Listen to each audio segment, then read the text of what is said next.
Assalamualaikum warahmatullahi wabarakatuh. Segala puji syukur kita panjatkan kehadirat Allah Subhanahu wa taala karena kita diberi nikmat dan kesehatan sampai saat ini sehingga bisa bertemu di kesempatan yang berbahagia ini. Salawat dan salam kita haturkan kepada junjungan Nabi kita, Nabi Muhammad SAW. Perkenalkan, saya Rini Darmawati, dosen jurusan Arsitektur, Fakultas Teknik Sipil dan Perencanaan Universitas Islam Indonesia. Yang saya hormati, ibu-ibu jamaah pengajian Az-Zahra di Samlangi, Yogyakarta. Mohon izin, saya akan menjelaskan tentang persiapan dan pengelolaan bank sampah, khususnya nanti di Desa Melangi, Yogyakarta. Nah, sebelum persiapan dan pengelolaan bank sampah, kita perlu kenali dulu tentang sampah. Siapa yang menghasilkan sampah? Tentu saja kita, kan? Nah, jenis sampah yang kita hasilkan apa saja ya? Kita kelompokkan menjadi dua. Yang pertama yaitu sampah yang tidak bisa busuk atau non-organik. Supaya kita mudah mengingat apa ya sampah non-organik.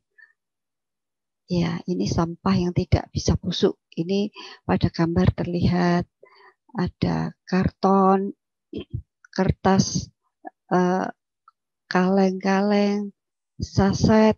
Nah, yang kelompok satunya yaitu sampah organik. Apa itu sampah organik? Yaitu sampah yang bisa busuk. Kita menyebutnya mungkin bukan sampah saja, tapi adalah sisa konsumsi kita.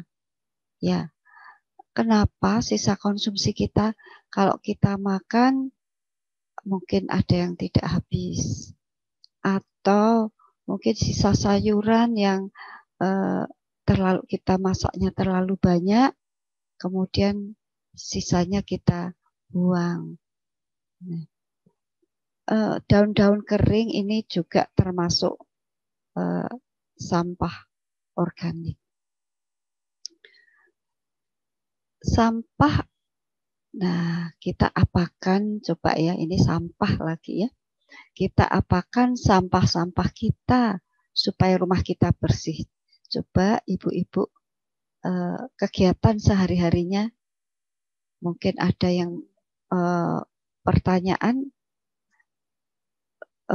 ini ada yang menjawab, ya di tempat dibuang di tempat sampah. Nah, kemudian kemana setelah itu? Apakah kemudian terus hilang? Iya, sampah di rumah kita hilang. Di tempat kita hilang sampahnya. Tetapi kemana sampah itu? Oh, ternyata diambil tukang sampah ya. Ya, setiap hari begitu diambil tukang sampah. Wah, aman. Di tempat sampah sudah kosong, sudah bersih, besok dipakai menampung lagi. Nah, tapi tukang sampah ini terus kemana? Oh, ternyata ke TPST, tempat pengolahan sampah terpadu. Ini misalnya kalau di Jogja ini di Piungan. Setiap hari sampah kita diangkut ke sana. Bisa dibayangkan TPST ini lama-lama menjadi penuh. Coba ya bisa dirasakan bahwa semua keluarga menumpuk atau membuang sampah seperti itu. Nah, Ini tadi yang sudah saya sampaikan, rumah bersih, tidak ada sampah rumah kita. Nah, tapi pindah di tempat pembuangan sampah akhir bersama sampah-sampah lain dari kota Jogja. Ya. Bagaimana perasaan ibu-ibu? Bersih di rumah kita, berpindah di tempat lain. Nah, pada peringatan Hari Peduli Sampah Nasional tahun 2021 mengambil tema sampah bahan baku ekonomi di masa pandemi. Nah, ini ada 3 tujuan pada peringatan Hari Peduli Sampah Nasional tahun ini. Yang pertama adalah memperkuat komitmen dan peran aktif pemerintah daerah dalam melaksanakan pengelolaan sampah dengan menjadikan sampah sebagai bahan baku ekonomi. 2. Memperkuat partisipasi publik dalam upaya menjadikan sampah sebagai bahan baku ekonomi melalui ini gerakan memilah sampah. Saya tekankan saat ini, tahun ini, gerakan memilah sampah. Nah, yang ketiga yaitu memperkuat komitmen dan peran aktif produsen dan pelaku usaha lainnya dalam implementasi bisnis hijau atau green business dengan menjadikan sampah sebagai bahan baku ekonomi. Nah, apakah bisa, ibu-ibu ya, sampah di rumah kita tidak dibuang di tempat sampah? Atau bagaimana agar sampah yang dibuang di tempat sampah hanya sedikit ya, paling tidak tidak penuh tempat sampah, keranjang sampah kita? Bisa ibu-ibu. Ya. Apa ya kiatnya? Nah, ini contoh saja, ini di rumah saya kebetulan. Sampah selama 2 hari dari rumah tangga ya. Ini ada sisa sayuran, dus bekas, botol kaca, kulit buah, saset bekas makanan, minuman, botol, gelas plastik. Nah, kemudian saya tidak membuangnya ke sampah. Saya pilah-pilah dulu ya.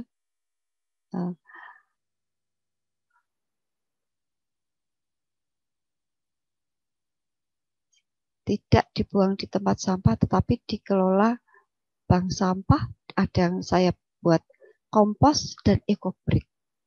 Nah, coba apa yang bisa dikelola bank sampah?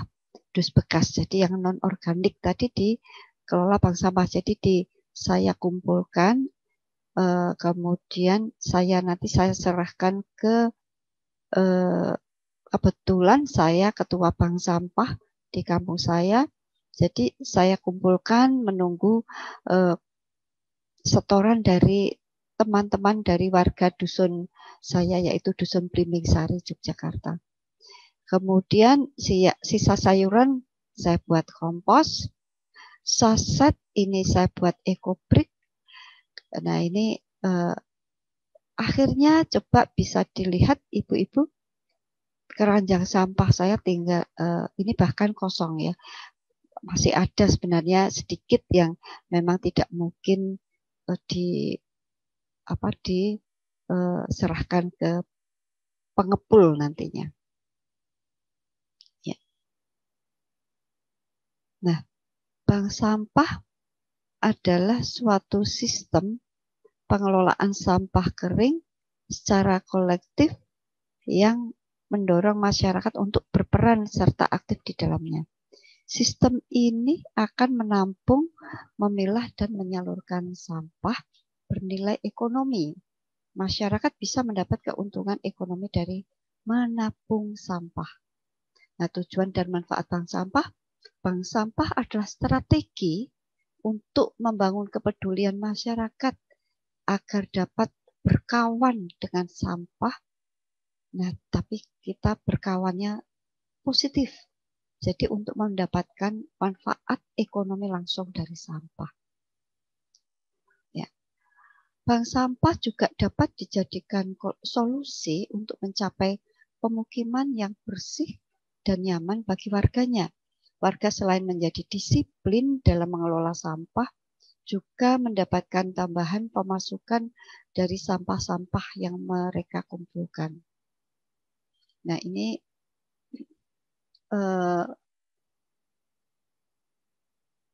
tabel tentang timbulan sampah berdasarkan sumbernya.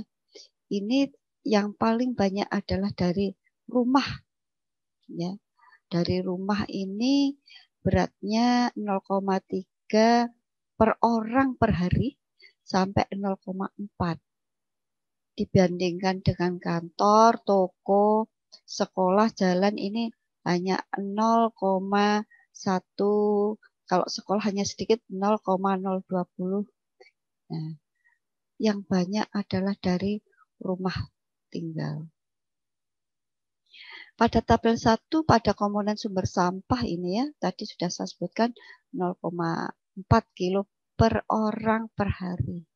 Kurang dari 50% rumah tangga di Indonesia belum melakukan pemilahan sampah.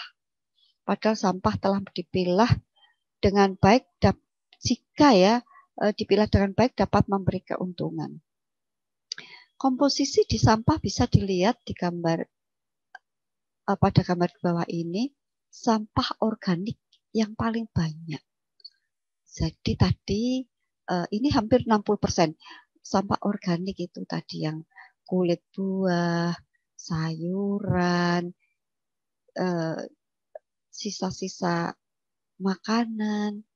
Nah, kalau yang lainnya yang banyak juga sesudah sampah organik adalah sampah plastik. Yang lainnya ini di bawah 10%. Ini masih banyak alasan dari warga, dari masyarakat. 79% tidak ingin repot. Memang perlu ketelatenan kegiatan pemilahan sampah tersebut dan perlu didukung semuanya oleh anggota keluarga.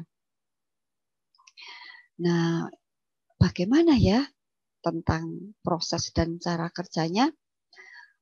Sama seperti di bank-bank penyimpanan uang, para nasabah dalam hal ini masyarakat bisa langsung datang ke bank untuk menyetor. Bukan uang yang disetor, namun sampah yang mereka setorkan. Maka pendirian ya dan pengembangan bank sampah. Pertama, sosialisasi awal. 2, pelatihan teknis. 3, pelaksanaan sistem bank sampah. 4, pemantauan dan evaluasi. 5, pengembangan. Catatan yang disiapkan. Yang pertama yaitu buku nama nasabah, berisi nama nasabah dan alamat. Jadi kalau nanti Desa Melangi akan mendirikan bank sampah, maka ada 3 dokumen ini yang dasar ya, mulai yang sederhana. Nama nasabah misalnya Ibu A, nanti yang kedua Ibu B.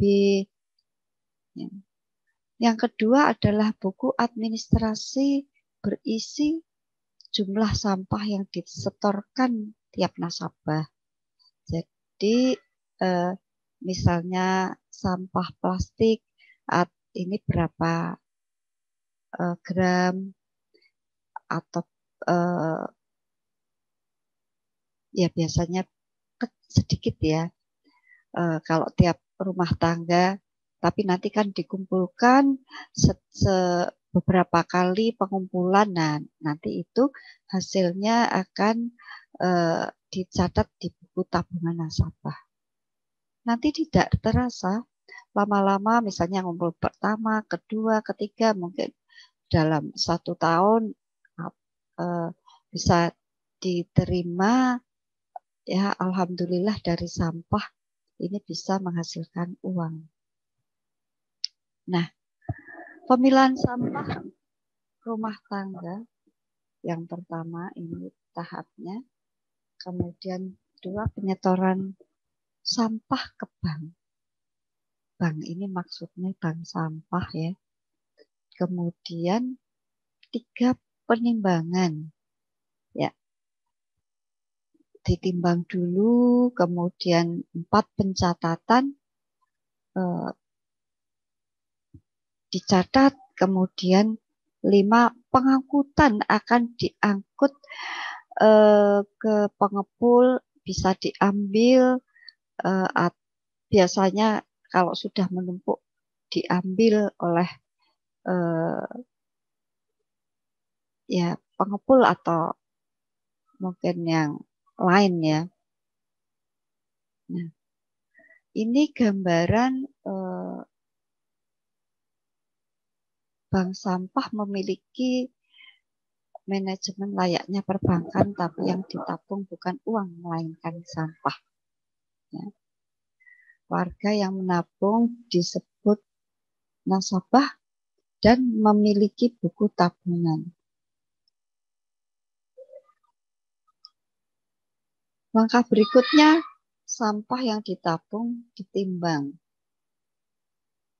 dicatat di buku rekening oleh petugas bank sampah. Kemudian dihargai dengan sejumlah uang. Ya.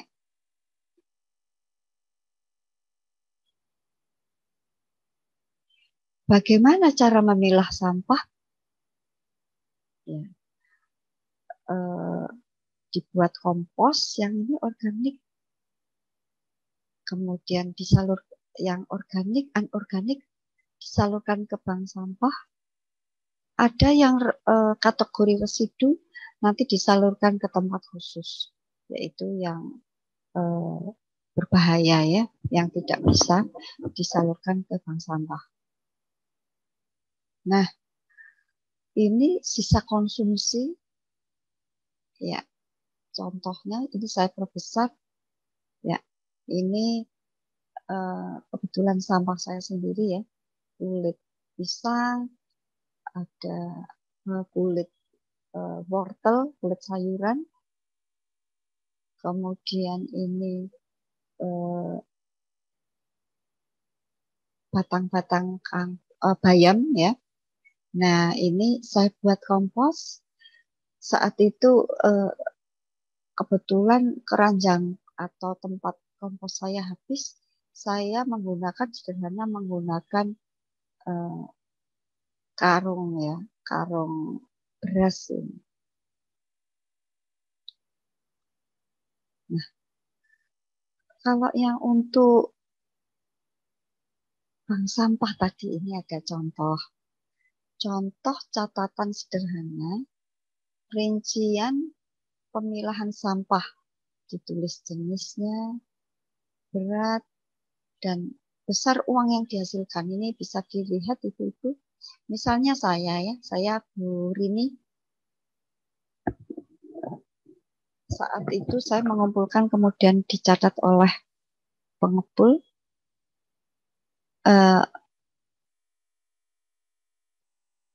Satu, misalnya duplek. Duplek ini kardus snack ya. Kemudian ada PET. PET ini botol air mineral. Ada kardus ya.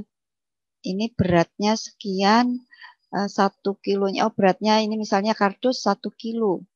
Beratnya harganya 1.500, berarti 1.500.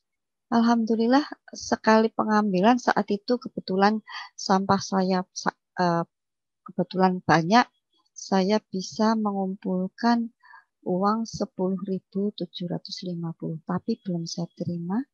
Saya kumpulkan dulu ya. Nah ini dari warga tetangga saya ada Bu Siti, ini 10.000 sekian, kemudian Bu Emi 20.000 sekian, dicatat nanti di dalam buku tabungan ya. Nah, nanti dijumlah saat itu sekali pengangkutan ini memang hanya sedikit karena yang mengumpulkan kebutuhan sedikit 46.000. Ya Alhamdulillah. Nah, ini tips supaya kita tidak banyak mengeluarkan sampah lagi, supaya mengurangi sampah ini, yaitu barang-barang yang sebaiknya selalu dibawa saat pergi agar mengurangi sampah ini.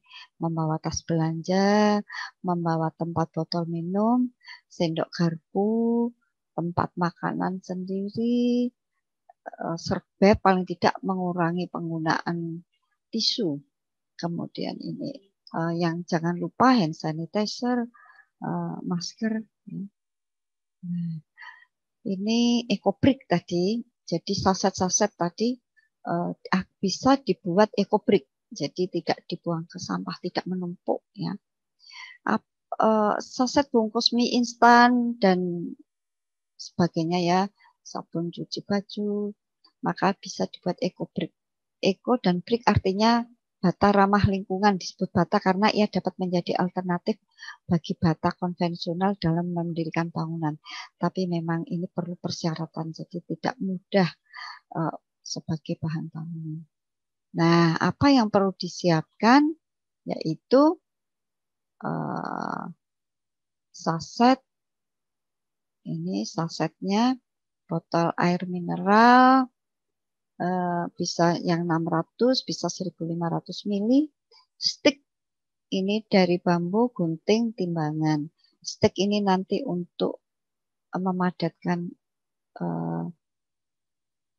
ya ini langkah membuat ekobrik ini ya, untuk memadatkan plastik-plastik tadi.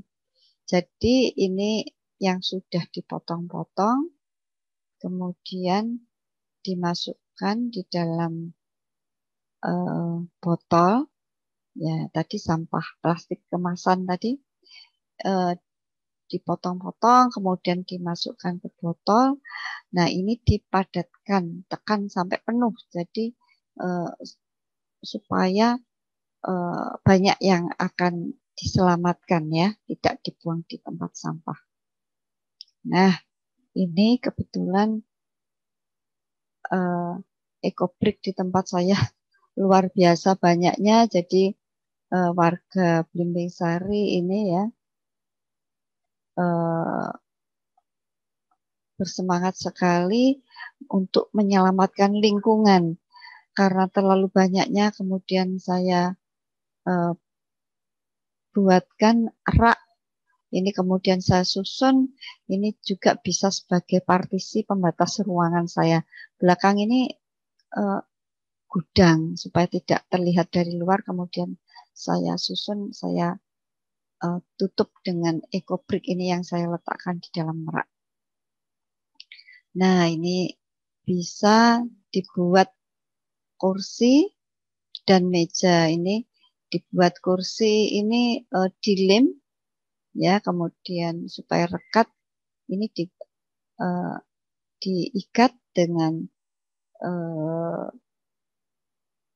ya bisa dengan pengikat, bisa dengan kain, bisa dengan ban bekas, bisa dengan apa, yang penting tidak berantakan ya.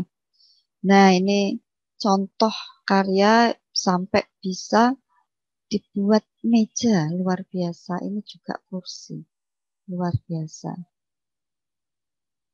Nah, demikian